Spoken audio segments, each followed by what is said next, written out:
ये एक वायरस और मच्छर के काटने से होता है, तो हमें मच्छर की जो तादाद है या बढ़ती हुई तादाद है उसको कंट्रोल करना है। तो हमने किसी तरीके से मच्छर के काटने से बचना है और उसकी मुख्तलिफ़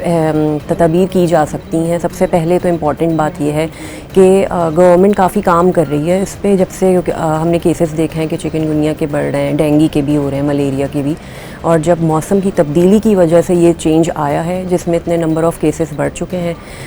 इसके लिए जो एहतियाती तदबीर हैं वो ये हैं कि फ्यूमिगेशन जो है वो अपने इर्द गिर्द के इलाकों में होनी चाहिए, जो कि गवर्नमेंट मुख्तलिफ़ इलाकों में तो कर ही रही है, महकमा सिंध हेल्थ डिपार्टमेंट।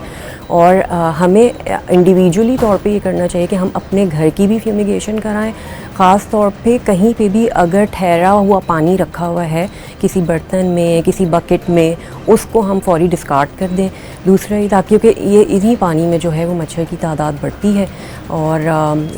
ये जो मच्छर है वो इन पानी में अंडे दे देता है, उससे लार्वा बनते हैं और फिर एक हफ़्ते के अंदर अंदर ये मच्छर जो है वो लार्वा अडल्ट फॉर्म में ट्रांसफॉर्म हो जाते हैं। तो इसलिए कहीं पे भी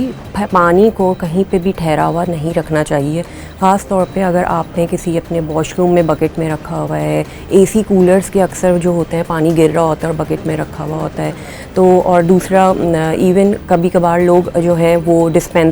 वाटर डिस्पेंसर्स होते हैं, उसमें पानी का एक कॉलम होता है, तो उसको वक्त पे जो है अगर ख़ाली करें तो सबसे बेहतर है। इसके अलावा मैं आपको बताना चाहूँगी कि कुछ इम्पॉर्टेंट चीज़ें हैं जो ख़याल रखें लोग, वो ये कि जब भी बाहर निकलें, क्योंकि ये मच्छर ना अक्सर काटता है जब बहुत अर्ली मॉर्निंग हो, सुबह के वक्त, या फिर लेट आफ्टरनून में, यानी कि अर्ली इवनिंग आवर्स में। तो उस दौरान अगर घर से बाहर निकल रहे हैं, चाहे वो बच्चे हों चाहे वो बड़े हों, तो वो प्रोटेक्टिव क्लोथिंग्स यानी कि लॉन्ग स्लीव्स पहने, अपने आप को प्रोटेक्ट रखें कवर से। थोड़ा सा थिक मटेरियल, क्योंकि अगर बहुत कम थिन सा मटेरियल पहना हुआ होगा क्लोथिंग का तो वो काट सकता है। और अपने आप को कवर्ड रखें जब इन वक्तों में बाहर निकलें घर से।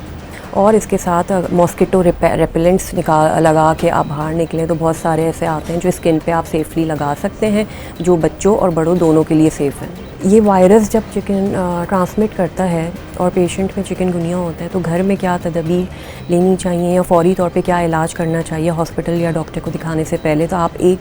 कम से कम 2 दिन तक आप घर पे इलाज ख़ुद से कर सकते हैं, जिसमें बुखार की दवा, पेन किलर्स, पानी का ज़्यादा इस्तेमाल, डाइट का अच्छा इस्तेमाल रखें। लेकिन जब भी बुखार तेज़ होता है तो बच्चा निढाल हो सकता है, सर में दर्द होता है और बच्चे में उस वक्त खाता पीता नहीं है, तो अगर डिहाइड्रेशन हो, पानी की कमी लगे, आपने फ़ौरी 1 से 2 दिन के बाद हॉस्पिटल पहुंचना है और डॉक्टर से रब्ता करना है। क्योंकि इतने सारे हम केसेस देख रहे हैं चिकनगुनिया के, तो डेफिनेटली डॉक्टर्स की अवेलेबिलिटी होना ज़रूरी है ताकि इन पेशेंट्स को वो मैनेज कर सकें।